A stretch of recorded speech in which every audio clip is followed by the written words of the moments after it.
ಕುಮಾರ್ ನಾಯಕ್ ನಿನ್ನೆಷ್ಟೇ ಇಡಿ ವಿಚಾರಣೆ ಎದುರಿಸಿದ್ರು. ಸತತ 6 ಗಂಟೆಗಳ ಕಾಲ ವಿಚಾರಣೆ.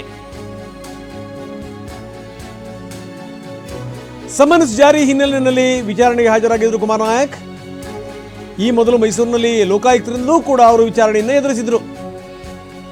ಲೋಕಾಯುಕ್ತ ವಿಚಾರಣೆ ಆಯಿತು. ಈಗ ಇಡಿ ಅಧಿಕಾರಿಗಳಿಂದ ಕುಮಾರ್ ನಾಯಕ್ ವಿಚಾರಣೆ.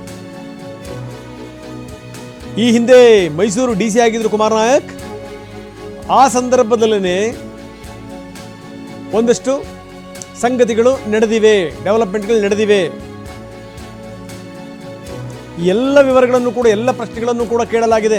6 ಗಂಟೆಗಳ ಕಾಲ ಸತತ ವಿಚಾರಣೆಯಲ್ಲಿ ನೀವು ಕಮಿಷನರ್ ಆಗಿದ್ದಂಥ ಸಂದರ್ಭದಲ್ಲಿ ಏನೇನು ಆಗಿದೆ ಅನ್ನುವಂಥ ವಿವರಗಳನ್ನು ಕೂಡ ಕುಮಾರ್ ನಾಯಕ್ ಅವರಿಂದ ಕಲೆ ಹಾಕಲಾಗಿದೆ.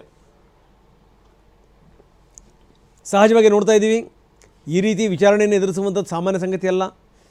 ಅದರಲ್ಲೂ ಈಗ ಅವರು ಕೇವಲ ನಿವೃತ್ತ IAS ಅಧಿಕಾರಿ ಮಾತ್ರ ಅಲ್ಲ, ಅವರು ಒಬ್ಬ MP ಕೂಡ ಹೌದು. ಆಮೇಲೆ ಇಡಿ ಅವ್ರಿಗೆ ಗೊತ್ತಲ್ಲ, ತಳ ಬುಡ ಸೋಸ್ಬಿಡ್ತಾರಲ್ಲ, ಜನ್ಮ ಜಾಲಾಡಿಬಿಡ್ತಾರೆ. ಹೀಗಾಗಿ ಯಾರಾದರೂ ಅವರ ವಿಚಾರಣೆಯನ್ನು ಎದುರಿಸಬೇಕು ಅಂತಂದರೆ 10 ಬಾರಿ ಯೋಚನೆ ಮಾಡಬೇಕು. ಅದನ್ನು ನೆನೆಸ್ಕೊಂಡ್ರೆ ಟೆನ್ಷನ್ ಜಾಸ್ತಿ ಆಗಿರುತ್ತೆ. ಇಡಿ ಅಧಿಕಾರಿಗಳು ಕುಮಾರ್ ನಾಯಕ್ ಅವ್ರನ್ನ 6 ಗಂಟೆಗಳ ಕಾಲ ವಿಚಾರಣೆ ಮಾಡಿದ್ದಾರೆ. ಬರೀ ವಿಚಾರಣೆಯ ನಂತರ ಕುಮಾರ್ ನಾಯಕ್ ಮಾತಾಡಿದ್ರು. ಏನು ಹೇಳಿದ್ರು ನೋಡೋಣ. ಇವತ್ತು ಇಡಿ ಅಧಿಕಾರಿಗಳು ನನಗೆ ಸಮನ್ಸ್ ಕೊಟ್ಟಿದ್ದರು. ಸಮನ್ಸ್ಗೆ ಗೌರವ ಕೊಡ್ತಾ ನಾನು ಅವರು ಹೇಳಿದಂಥ ದಿವಸದೊಂದು ಮತ್ತು ಅದು ಸಮಯದಂದು ನಾನು ಬಂದು ಕಚೇರಿಯಲ್ಲಿ ಹಾಜರಾಗಿ ಅವರು ಕೇಳಿದಂಥ ಪ್ರಶ್ನೆಗಳಿಗೆ ನಾನು ಉತ್ತರ ಕೊಡಲಿಕ್ಕೆ ಪ್ರಯತ್ನ ಮಾಡಿದ್ದೇನೆ. ಸ್ಯಾಟಿಸ್ಫ್ಯಾಕ್ಟ್ರಿ ಉತ್ತರ ಕೊಟ್ಟಿದ್ದೀನಿ ಅಂತೇಳಿ ನಾನು ತಿಳ್ಕೊಂಡಿದ್ದೇನೆ.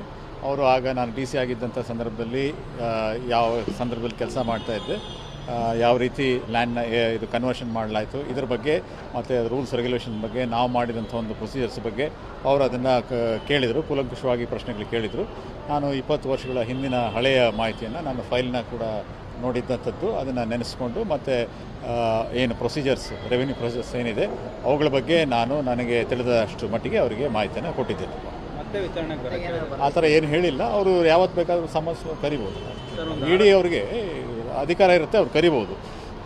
ಈ ರೀತಿ ಅವರು ಕರೆದಿದ್ದಾರೆ. ನನಗೆ ಮಾಹಿತಿ ಎಲ್ಲ ನನಗೆ ತಿಳಿದಿದ್ದು ಕಂಪ್ಲೀಟು ಅವರು ಹೇಳಿದಂಥ ಒಂದು ಫಾರ್ಮ್ಯಾಟಲ್ಲಿ ಕ್ವಶನ್ಸ್ ಏನು ಕೇಳಿದರು ಅದಕ್ಕೆ ಪೂರ್ಣವಾಗಿ ನಾನು ಉತ್ತರವನ್ನು ನನ್ನ ಸ್ಯಾಟಿಸ್ಫ್ಯಾಕ್ಷನ್ ತಕ್ಕಂಗೆ ನಾನು ಕೊಟ್ಟಿದ್ದೀನಿ. ನೋಡೋಣ. ರೆವಿನ್ಯೂ ಕೆಲಸ ನಮ್ಮದು ಏನು ಹೊಸದೇನಲ್ಲ, ಅದು ಭಾಳ ವರ್ಷಗಳಿಂದ ಮಾಡಿರುವಂಥದ್ದು. 6 ವರ್ಷ ಡೆಪ್ಟಿ ಕಮಿಷನರ್ ಕೆಲಸ ಮಾಡಿರುವಂಥದ್ದು ಅವೆಲ್ಲ ನನಗೆ ಗೊತ್ತಿದೆ. ಅದನ್ನು ಮಾಡಿದ್ದನ್ನು ನಾವು ಯಾವ ರೀತಿ ಮಾಡಿದ್ದೀವಿ ಅನ್ನೋದನ್ನು ನಾನು ವಿವರವಾಗಿ ಹೇಳಿದೆ ಅಷ್ಟೇ. ಭೂ ಪರಿವರ್ತನೆಗೆ ಸಂಬಂಧಪಟ್ಟಂತೆ ತಹಸೀಲ್ದಾರ್ ಅವರು ಪರಿಶೀಲನೆ ಮಾಡದೆ ವರದಿಯನ್ನು ಕೊಟ್ಟಿದ್ರು ಅನ್ನೋದು ಆರೋಪಗಳಿರ್ತವೆ. ಅದನ್ನೇ ಅವುಗಳ ಬಗ್ಗೆನೇ ನಮಗೆ ನಮ್ಮದೇನು ವಿವರಣೆ ಇತ್ತಲ್ಲ ಅದನ್ನು ಕೊಟ್ಟಿದ್ದೇವೆ. ಅದನ್ನು ದಾಖಲಾತಿ ನನ್ನ ಫೈಲಲ್ಲಿ ಏನಿದೆ ಅದನ್ನೇ ಹೇಳಿದ್ದೆ ಅಷ್ಟೇ. ಈಗ ನನ್ನ ಹತ್ರ ಏನು ದಾಖಲಾತಿ ಇರುತ್ತೆ, ಕನ್ವರ್ಷನ್ ಮಾಡಿದ್ದು ಆ ಒಂದು ಕೇಸ್ಗೆ ಅಲ್ಲಿ ಮಾಡಿರುವಂಥದ್ದನ್ನು ಆ ಒಂದು ಮೈಸೂರು DC ಫೈಲ್ ಆಫೀಸ್ನೇ ನೋಡ್ಕೊಂಡು ಹೇಳಬೇಕಾಗುತ್ತೆ. ಅದೇ ಹೊರತು ಇನ್ನು ನಾವು ಇಲ್ಲಿ ನನ್ನ ಹತ್ರ ಯಾವುದು ಕಾಗದ ಪತ್ರಗಳು ಏನೂ ಇರೋದಿಲ್ಲ. ಅದು ಅವ್ರು ಕೇಳಿದ್ದಕ್ಕೆ ನನಗೆ ತೃಪ್ತಿ ಆಗುವಾಗ ನಾನು ಹೇಳಿದ್ದೀನಿ. ಅವರು